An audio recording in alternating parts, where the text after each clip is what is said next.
Sorpresang pigbisita ka sa bagong aga kan personahes kan Social Security System o SSS an anom na establishmento di negosyo sa banwaan kan daraga nga ni ipagirumdum sa mga inian sa indang obligasyon bilang negosyante. Sigun sa opisina, parte ang aktibidad sa nagpapadagos nindang programa na Run After Contribution Evaders o RACE, kung sa ininiman ang sa indang ginigibong lakdang nga ni mapanimbag ang delinkwenteng negosyante sa nasabing banwaan. Kabali sa mga nasampulan, iyo ang laundry shop, car wash, canteen, aluminum as in construction supplier, as in cargo forwarder.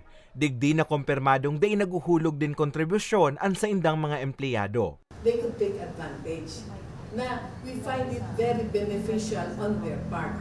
So yun po ang objective. And also, for those employers na na-identified namin, makisuyo, makiusap kami na it's time. Marami kaming mayroon kaming condemnation programs na pwede nilang i-avail. And also, definitely, for our members. Ngunyan na taon, ininaan pang 7 operasyon kan SSS sa bilog na riyon asin pang 2 bes sa Albay.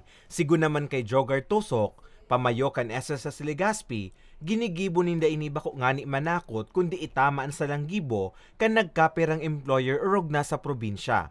Pinapaalala natin dun sa mga elected na employers yung kanilang mga duties and responsibilities bilang empleyado na dapat sumusunod sila sa SS Law. So, sa ibong kaini, ikinakaugmamandaan ninda na mas nangingibabaw man giraray ang bilang kan mga tultol na employer na regular na nakakarumdum kan sa indang obligasyon. yung e-center na tinatawag, yung sa member services section kumbaga na makukuha mo na kung doon lang sa opisina, dinideliver din namin yung services doon. Tulad ng mga inquiries about sa contribution, yung mga pag-change ng data, mga basic na services. Anchored po ito sa trust ng management na digitalization, yun ang sinasabi natin, at saka yung going back to the basics. Siyang race operation ang nakatalaan na ikondusir kan opisina sa bilog na riyon antes matapos ang presenteng taon.